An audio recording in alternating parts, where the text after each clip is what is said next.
পরেও তার আরো 5টা প্রোগ্রাম আছে। তো এই কারণে আমি আমার বক্তব্য খুব সংক্ষিপ্ত করব। আজকের এই সভার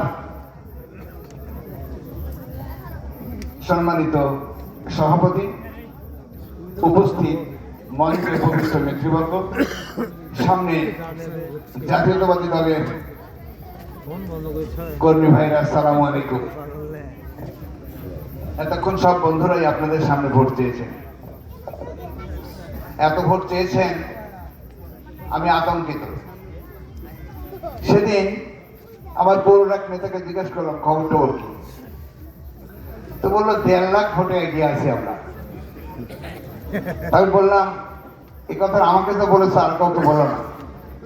আপনাদের কিন্তু আমি বলিনি। আপনারা কারোর কাছে কোনো সময় এই গল্প প্রচার করবেন না। তাহলে একবার 17 বছর ঘুমাতে পারেননি বাড়িতে,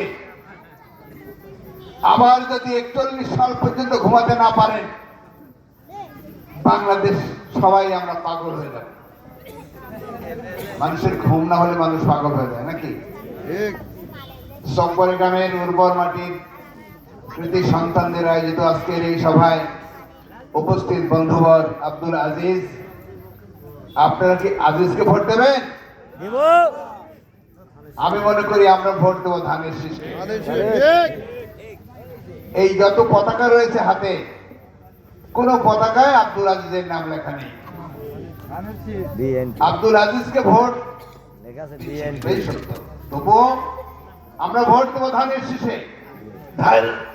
ধানের শীষের ভোট দিলে কি হবে? ভোট দিলে জাতীয়তাবাদী দলের ভারপ্রাপ্ত সভাপতি হবে দেশের প্রধানমন্ত্রী। এই কথা বুঝতে পেরে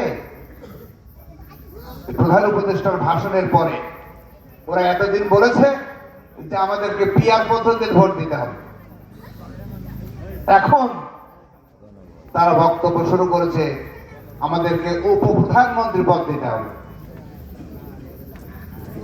কে চাচ্ছে এটার নাম আমি বলতে চাই, এবং আমার নেতাদের প্রতি আমি অনুরোধ করি নাম ধরে আর বক্তব্য দিবেন না।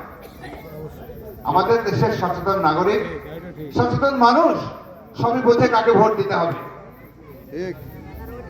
আমার দলের লোকদেরকে অতীতের দিনগুলোতে গুলি করে হত্যা করা হয়েছে। আমার দলের কর্মী বাহিনীরা 17 বছর রাত্রিতে ঘুমাতে পারেনি। আমার দলের নেত্রী মা বোনেরা ইজ্জত হারিয়েছে, গুলি খেলেছে।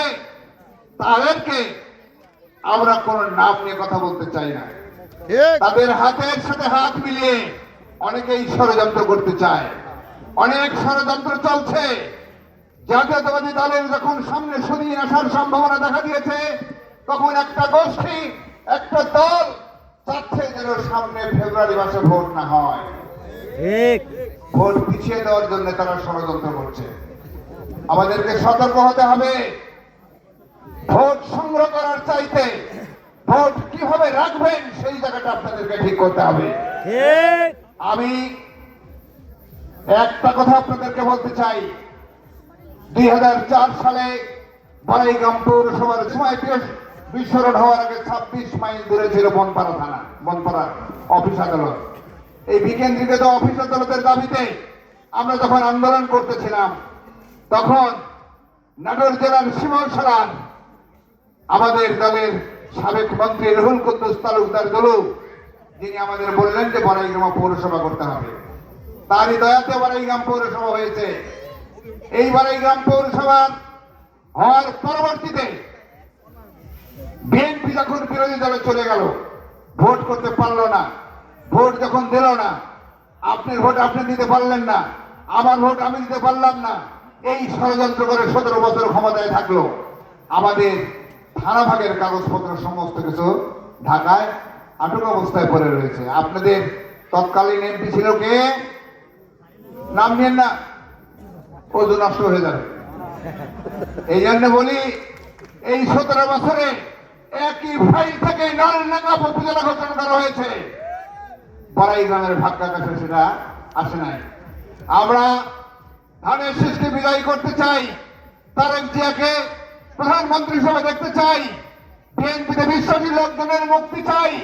আর যেন আয়নাঘর না হতে পারে, গণতন্ত্রকে মানুষের যেন মুক্তি হয়। বড়াইগ্রাম পৌরসভা যেন এক সময় বড়াইগ্রাম থানা থেকে বনপাড়া থানা রূপান্তরিত হয়। ঠিক একটাই দাবি, এই কারণেই আমাদেরকে ভোট দিতে হবে। আবার এখন বক্তব্য বলেছে মাদ্রাসায় সাহায্য করতে হবে, এটা করতে হবে, ওটা করতে হবে। আমাদের বড় সমস্যা বড়াইগ্রাম থানা ভাগ। যে ফাইল থেকে নলডাঙ্গা থানা হয়েছে সেই ফাইল থেকে বড়াইগ্রাম থানা হতে হবে। বড়াইগ্রাম থানা তো আছে, বনপাড়া থানা ঘোষণা করতে হবে। এটা হয়ে যাবে খুব তাড়াতাড়ি।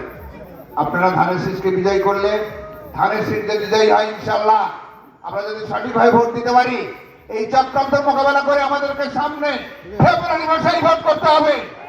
এই ভোট চক্রান্ত করে কেউ যদি ছিনিয়ে না দিতে পারে, সেজন্য আপনাদেরকে সতর্ক থাকতে হবে। তারা গোপনে গোপনে মিটিং চালাচ্ছে, কিন্তু আপনারা সচেতন হতে হবে। এই যে আমরা বিভিন্ন জায়গায় মিটিং করছি, মিটিং করলাম, এটা একটা উঠান বৈঠক। আসলে কি উঠান বৈঠক? এটা জনসভা।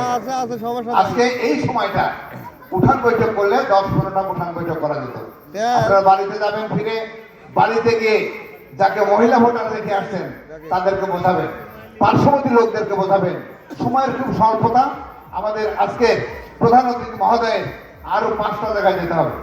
অনেক বক্তব্য ছিল, অনেক কথা ছিল, আমরা আসলে বক্তব্য দিতেও চেয়েছিলাম, কিন্তু সময়ের স্বল্পতা, কাজের সময়। আমাদের এলাকার গরিব লোকেরা রসুন লাগানোর প্রচন্ড কাজ, অনেকেই দেখতে পাচ্ছি 5টা পর্যন্ত রসুন লাগাইছেন। তো আসতে দেরি হয়েছে, এই জন্য আপনাদের বারবার আমরা ডিস্টার্ব করবো না। আপনারা 17 বছর কষ্ট করেছেন।